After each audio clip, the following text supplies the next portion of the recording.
Video is about addition and subtraction, and this is probably the most important video that if you have a child in reception, year 1, year 2 or year 3, it's going to be for you. The reason for that is there was a change in the curriculum a while back and things look very different with regard to addition and subtraction and how they're taught in schools.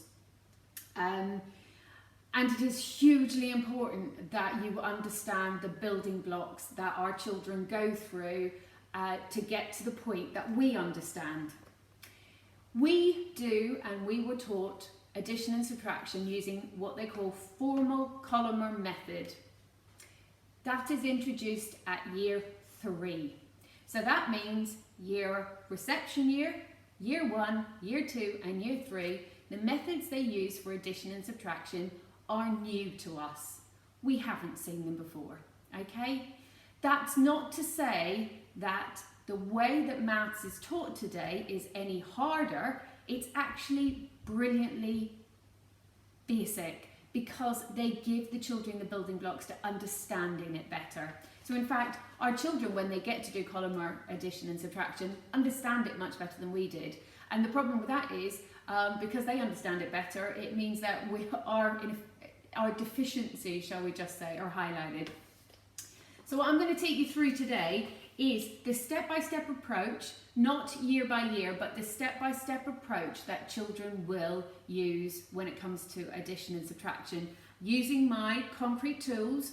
Again, you'll see some of these from the maths aids, and also using my trusty whiteboard for some demonstrations. Okay, so first things first, addition and subtraction. We've done numbers.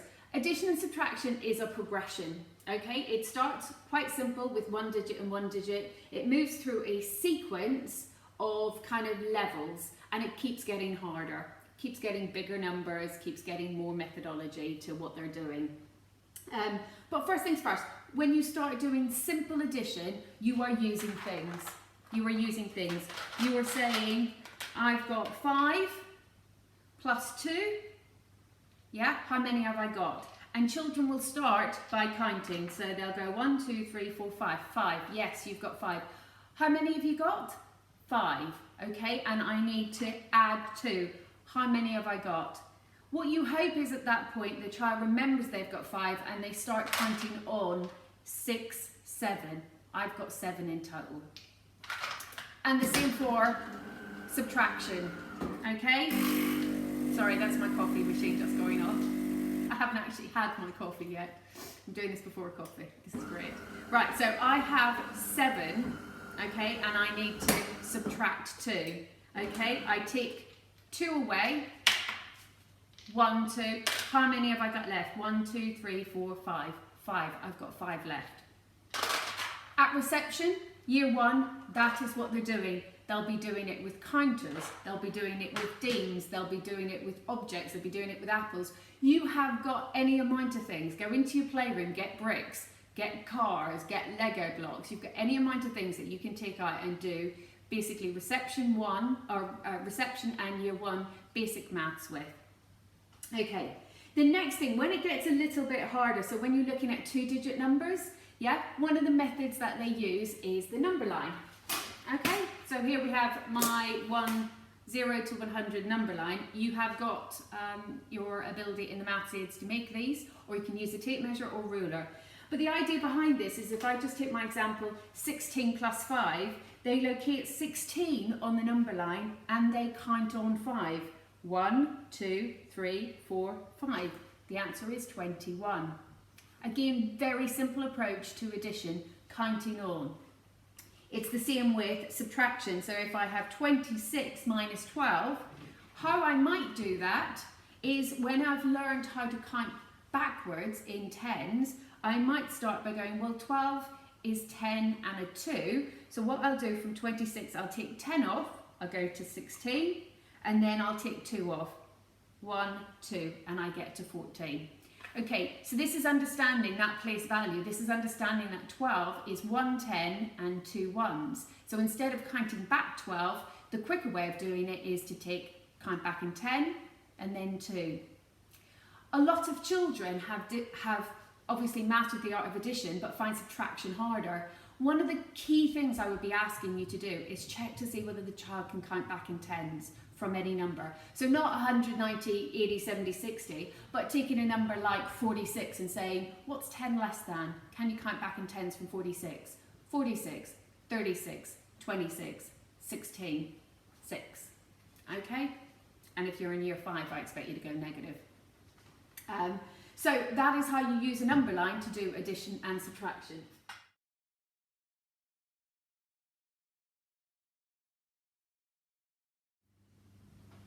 Right, I've got my coffee now. Okay, so we've done counting, we've done number line. The other thing to talk about is number bonds. I've put my Numicon up to show you number bonds, but number bonds are effectively things that make 10. They're the building blocks for all addition. And let me explain why. If I were to say to you 7 plus 5 plus 3, the majority amongst us will identify that 7 and 3 make 10 and do the simple 10 plus 5 is 15. Some won't, some will do it another way, but the majority of us will identify that 7 and 3 make 10. That is indeed a number bond to 10. It's basically recognising how to make 10 quickly. When we see numbers that make 10 quickly, it makes the maths easier.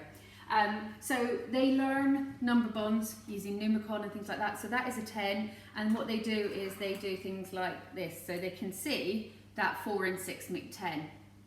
And the number bond relationship is the number bond between the 4 and the 6 and the 10. And they look at it and learn it in different ways, in the sense of 4 plus 6 equals 10, which also means 10 minus 4 equals 6, or 10 minus 6 equals 4. It's actually that entire relationship between those three numbers, that when you see a 4 and 6 together, you automatically think 10. When you see a 10 and 4 together, you automatically think 6. Okay, so that is what number bonds are. And obviously once they do number bonds to 10, they move on to number bonds to 20. So looking at 11 and 9, 12 and 8. So you can see it's the number bond to 10 plus another 10 unit in there. So, and children quite quickly get that concept. They also do number bonds to 100. Number bonds to 100 being just the 0 added on. So it's 80 and 20, 70 and 30, 60 and 40. Okay, but the number bonds are something that once consolidated and once children get them, it means maths becomes easier when it becomes harder, because they identify the quick ways to do that. Okay, so those are number bonds. So we have demonstrated counting, number line, number bonds. So when maths gets when the addition and subtraction get into 2-digit numbers, we start looking at another way, which kind of builds on everything that we've done, but we look at partitioning.